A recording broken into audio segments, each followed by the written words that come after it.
pues ese es un grupo de poder. Bueno, estamos de regreso aquí platicando con René Germán Aguirre, mejor conocido como Reger, caricaturista, que además de estar ahorita publicando sus caricaturas en el Diario Sonora, pues ha publicado caricaturas en muchos otros medios, en medios de circulación estatal como el propio Imparcial. En algún tiempo veíamos y leíamos ahí las columnas que hacía Reger. ¿Por qué esto de las caricaturas? ¿Por qué esto de las caricaturas además son de lectura, Reger? O sea, tienes que leer esas caricaturas.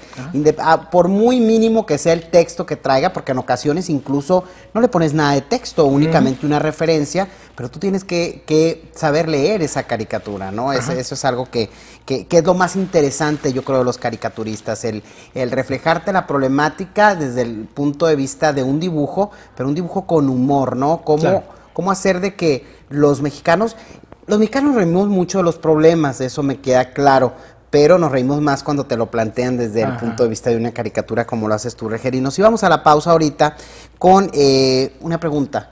Yo te hice una pregunta. Te marcan línea para hacer las caricaturas, y te digo, te marcan línea quienes te las compran, quienes te las publican, te dicen, ¿sabes qué? Pues no quiero caricaturas de esto, o no podemos publicarte este tipo de caricaturas, o cómo se maneja. Porque finalmente yo creo que también el hacer caricaturas es tipo como hacer una columna, es tu punto de vista, lo que se ve reflejado, y muchas veces te sientes hasta cierto punto, no sé, un poco reprimido, podría decirlo así, por no poder expresar lo que quieres, ¿no? Sí. No estoy acostumbrado a la censura porque nunca la he padecido. He entendido la necesidad comercial del medio y he sido prudente. Te sujetas a esa necesidad comercial, claro, ¿no? Y también, es que, mira, también la visión de una gente que hay que estar siempre con la antorcha en la mano, en realidad no tiene sentido, ¿verdad? En realidad no tiene sentido. Me he alejado un poco de la manifestación crítica de grupos, porque son un poco desorientados en sus críticas, y critican hoy, critican en la mañana, critican en el mediodía y critican en la tarde. Entonces, su naturaleza es crítica y no hay una vocación de utilidad. Qué bueno. O sea, su crítica no es en base a ser mejores o a mejorar las cosas, ¿no?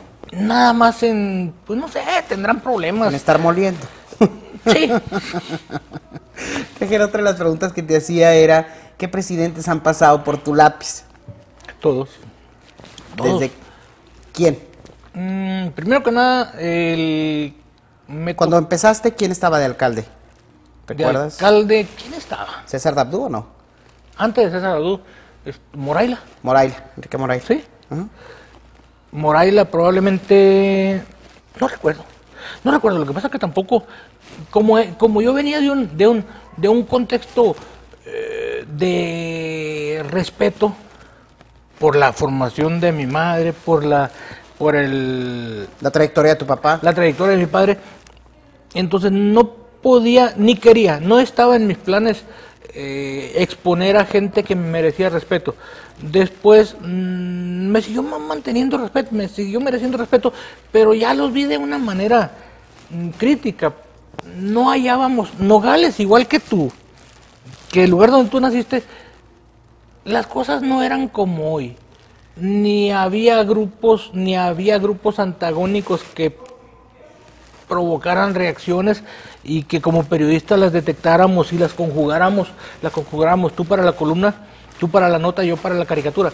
Entonces aprendimos sobre la marcha, aprendimos haciendo, no recuerdo quién fue ese el primer alcalde que me tocó ya como caricaturista. Me acuerdo de don Enrique Moraila, me acuerdo de Leobardo Gil Torres. ¿Les hiciste caricaturas, Enrique Moraila? ¿Cómo no? A Leobardo Gil, ¿cómo no? César Dabdú. También. Chero Mayer. El Chero Mayer, sí.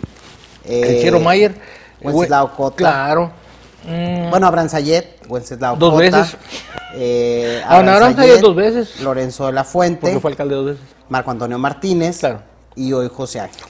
Son prácticamente los alcaldes que han pasado desde que tú sí. Tomaste la decisión de ser caricaturista. Ajá.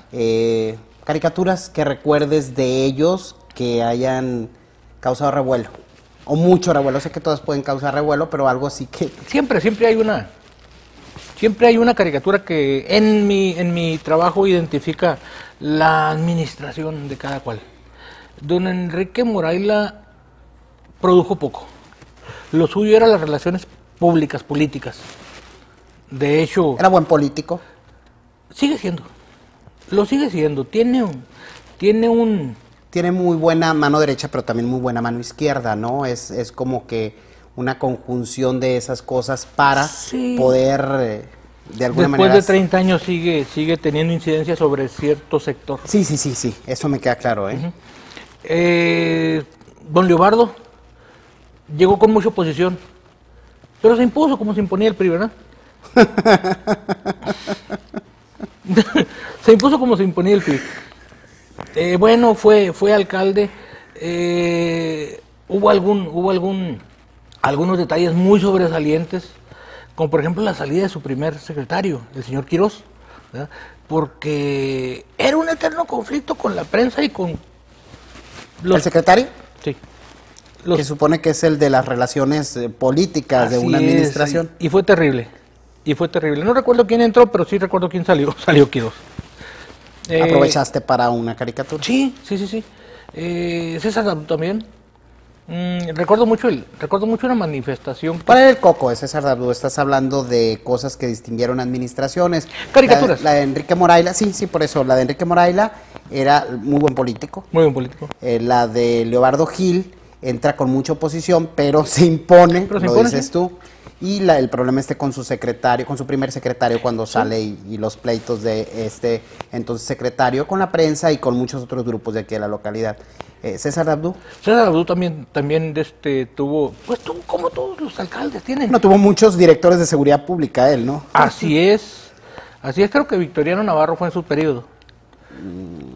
No sé quién es. Y fue una cosa terrible, porque lo de don Victoriano Navarro sucedió en su oficina. Que lo matan. Ajá. Sí. Lo matan en su oficina, pero también don Victoriano Navarro estaba aquí en una especie de stand-by. No asomes la cabeza, Nogales es chico. Victoriano Navarro venía del penal de Santa Marta. Ok. Había sido el responsable de aquel penal. Había que esconderlo porque había sido parte de aquellos movimientos de Sagún Vaca, tan delicados. Sí, claro. Tan delicados, ¿no? Bueno, algunas otras cosas como el relleno sanitario, aquel que se pretendió, en el tiempo de César Dabdú, que se pretendió hacer al fondo de la 5 de mayo. Y tuvo la atención de medios extranjeros. Hice algunas caricaturas al respecto. El Chero. El Chero llegó como llega el viento, ¿no? Solo. No, por aquella cercanía con Luis Donaldo, ¿verdad? Que curiosamente la cercanía con Luis Donaldo se da también por mera casualidad. Yo un día platicaba con el Chero Mayer acerca de su relación hay que recordar con Colosio, y me decía que en realidad el Chero va primero como suplente de Luis Donaldo Colosio. Ajá. Y se busca un suplente que tuviera un arrastre en la comunidad, no meramente por la cuestión política, sino por por otra trayectoria que hubiera tenido el Chero, un beisbolista reconocido y querido, además aquí pues en es que hay que recordar que el Chero Mayer tuvo como llave en el béisbol al Natas García. Sí, exacto. El Chero fue más pelotero que político. Sí, de mucho prestigio, ¿no? Sí, de mucha trayectoria, mucho logro con los Diablos Rojos del México. ¿Hacías caricaturas sobre eso, por ejemplo? Sí, cómo no. Y luego llega claro que Abraham Sayet. Don Abraham, sí. ¿Qué lo distinguió? ¿O qué caricaturas lo distinguió a Don Abraham? Y en todas las caricaturas. A nadie le he hecho más caricaturas que a Don Abraham. ¿A poco? Sí. Es la persona Y mira, no es la que te has gastado más lápiz para hacer caricatura. Y lo fastidié. Pero es que siempre, todos los días nos daba nota. Todos los días. Don Abraham es un hombre de muchos pantalones, que se ha impuesto, que cuando él dice no es no, cuando él dice sí es sí. Y me gustan esos personajes difíciles. Que es tu amigo, pero también es tu enemigo, cuando es tu enemigo. ¿Es a lo que te refieres? No puede ser amigo del enemigo. No, es a lo que voy, es de extremos, pues, puede ser muy buen amigo y también puede ser muy enemigo. no de la misma persona, Ajá. sino Obvio, él tiene obvio, sus sí, amigos obvio, y... sí. Ujú. Sí, es muy definitivo en sus determinaciones. Pero dices ¿verdad? que te gustan ese tipo de personalidades de la gente. Claro que sí, porque tú lo decías al principio, la caricatura manifiesta sin palabras. Entonces, el sentimiento general yo lo asumo como caricaturista, como imagen, y cuando está cuando es tan densa el contexto, la Pues viene el humor, ¿no? viene el humor negro. Viene el humor negro como la manifestación pública de ese sentimiento. Luego viene, bueno, Wenceslao. es Wenceslao, caricatura, Muchas también. el periférico. El periférico, que a los 20 días padeció, ¿verdad? Tanto que batallamos. Oye, Tanto que batallamos para hacer ese periférico. y muchas otras cosas, ¿no? Que distinguieron o que caracterizaron, más bien dicho, a la administración del licenciado Wenceslao Cota Montoya, ¿no? Sí, pero Wenceslao supo navegar, padeció también. No, lo que pasa es que Wenceslao es un político, Así es. ¿no? Ajá, así es. Wenceslao recibió de manos de Abraham y entregó a Abraham. Entonces, un Abraham antes y un Abraham después es una tragedia para quien esté en medio. Lo dijo el Reger, ¿eh? Reger, vamos a ir a un corte ¿Dónde está comercial. la Vamos a hacer una pausa para que tomes aire y nos sigas platicando, porque todavía faltan algunos presidentes. Volvemos con más de la administración de Wenceslao Cota. Dices un dato interesante. Le entrega a Abraham, bueno, recibe de manos de Abraham, pero él entrega nuevamente a Abraham. Luego viene la administración de Lorenzo de la Fuente Manríquez, que es la administración cuando pierde el PRI, el gobierno aquí en esta frontera, y luego llega el primer presidente emanado del Partido de Acción Nacional, que es el licenciado Marco Antonio Martínez de Abdú, y luego le sigue el actual alcalde José Ángel Hernández Barajas, y estamos en un proceso electoral que también da mucho de qué hablar en esto del humor negro. Vamos a ir a un corte comercial y vamos a regresar para seguir platicando con René Germán Aguirre, el tremendo Reger caricaturista. Pero además de las caricaturas, nos quedan algunos temas pendientes en este examen de conciencia acerca de su vida. Volvemos.